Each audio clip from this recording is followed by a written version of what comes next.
Well, good day to you YouTubers. Another beautiful afternoon in Sun City, Arizona. Got some clouds in the sky down here by Luke Air Force Base. I think I'll talk a little bit about my solar stuff today. If you look right up there, that's where I got a couple of wires coming down in some conduit. And they're running along the trailer thing here. And they're dumping out right here. Now what I've got here is I've got my battery disconnect right back there to the trailer. I built this tray up here for the batteries and miscellaneous stuff. It just sits right down here. Let me get back here and give you an overview of this here. I stuck it right down in there. I kind of got it anchored to the frame down here.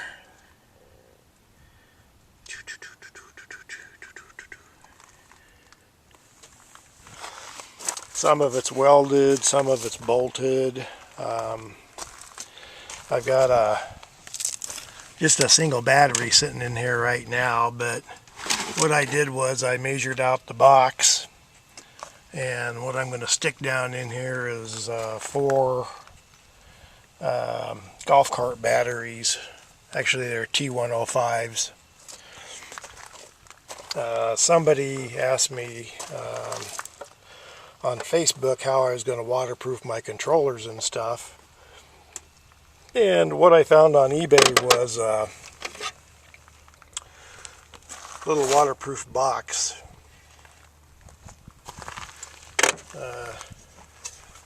It's got a lid and there's a cord that goes around this thing here to make it waterproof,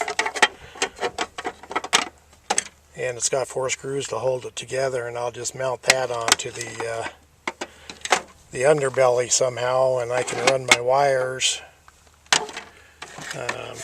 for my batteries and stuff through it. Little Energy Wanderer controller. There we go.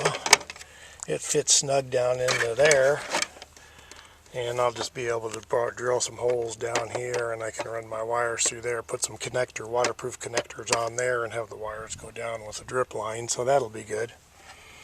Somewhere in between there I'll stick a fuse before it goes into that, and then my wires go into the battery. These are just some little wires here. I actually got some 10 gauge and stuff I'm going to be using. On the other side over there, that's where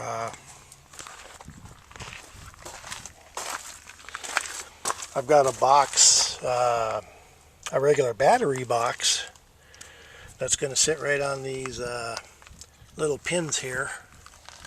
And inside that box I'll be holding down an inverter inside of it. That'll be hooked up to my batteries also, that I'll be able to just plug my trailer into,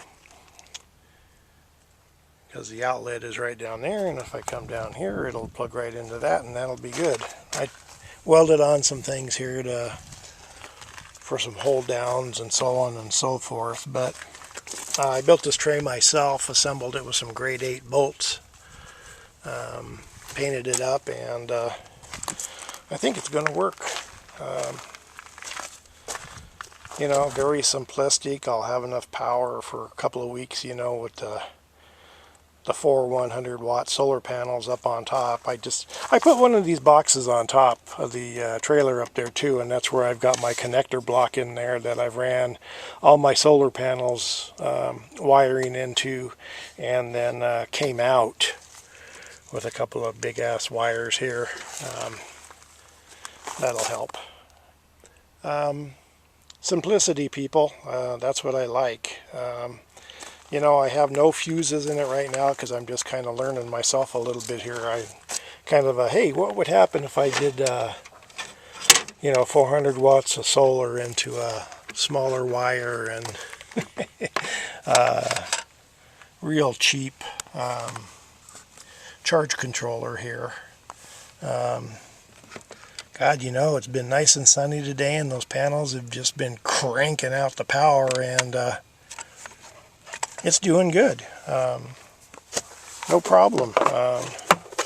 I do like the Renogy one, though. It's got a little higher amperage, and I can do a little things with it too, so it's a little more friendlier than this one is. But you know, here it is. It's working. You know, the charge is on and the lights are good, and woohoo. So anywho, this weekend I'm taking the trailer home, and I'll put the inverter box on there, and I'm going to throw some batteries in there, and you guys can see it. Like I said, this is a intermediate step here. But doggone it, it's working for me. Not a lot of money, probably a few $100 in the tray, and some screws and nuts and bolts and drill bits and friends who know how to weld, and it's all good. Alrighty, have a great day. Bye-bye.